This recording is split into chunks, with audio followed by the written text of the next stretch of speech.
Sim Stories. Telling stories that matter to change lives. Changing every heart. A peace agreement was signed in 2005, ending Sudan's 20-year civil war. Over 2 million people died in the conflict. 6 years later, the peace paved the way for South Sudan to become an independent country, the world's newest. People cheered and wept as the flag rose over the capital for the first time. Our story starts just a few short months after that day in Sudan. The ink was still drying on the independence documents signed in South Sudan when bombs started dropping in Sudan once again. They were falling in rural communities, among them an area where the Jumjum tribe live. My name is Kentum. My name is Senawea. My name is Angelina. My name is Naomi. My name is Radia. 5 women from the Jumjum tribe living in the area share their story. We had a terrible war there, a terrible war with planes. There was intense fighting. We came on foot. We ran. We came to Doro here because there were problems. War. They came to a village in South Sudan called Doro. There were now refugees in the world's newest country. If there were no war, we wouldn't know this place. The war brought us here.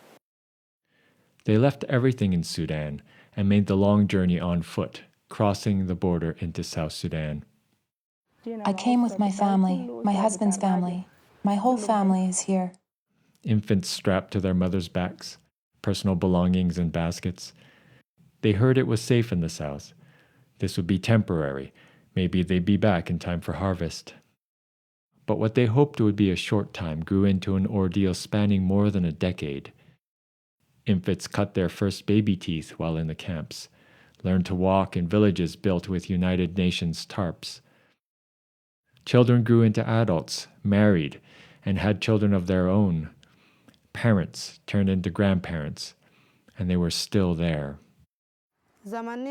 When we came, we had one child. Now I have 6 children. When will they get to go home? Why did God bring them here? When we came, we called ourselves believers, but we really didn't understand much. What I've understood is God brought us here so we could hear the word. We understood that our coming here was because God brought us. Jesus didn't want us to die in sin. God was doing something.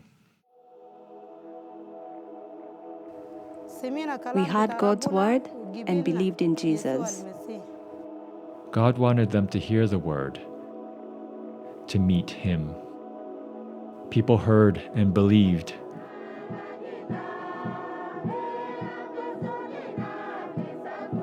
God drew them in huge numbers. Initially, a small shaded structure made of wood, poles, and grass was built. Soon they had to expand it to accommodate the hundreds who gathered every Sunday morning. Right there in the middle of the refugee camp, the Jumjum gathered to worship God.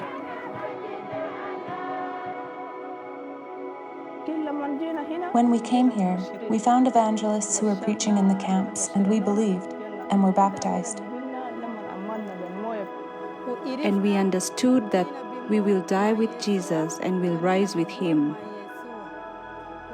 And that's something amazing in our life. We've changed from our old life and we have moved on to a new life. From those small embers, God was building a new community. For so many years, I've not known my mother, but God is giving me patience through His word. God says, all these men are your brothers. All these women are your sisters. We're all together. God was building a community, and that fire that God lit in Jumjum hearts started to spread even further.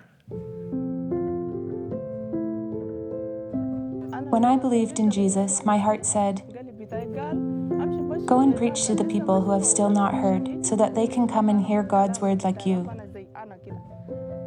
I desire that people preach to those who have not yet heard.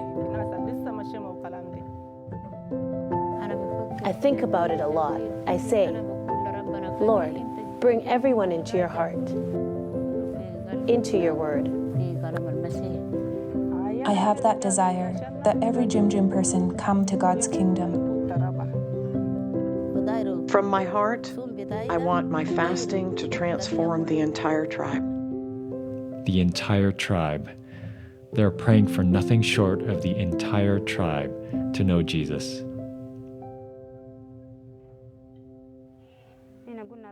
We're asking God to help us and keep His word in our hearts so we can preach to our tribe, to other tribes, to our neighbors. Through the love of Jesus, I want the entire Jumjum tribe to be changed. That's my wish, that it changes every heart. God will have His way, from the fires of war to a fire in their spirit. It's happening. One day He will change the whole tribe, every heart. It's just a matter of time.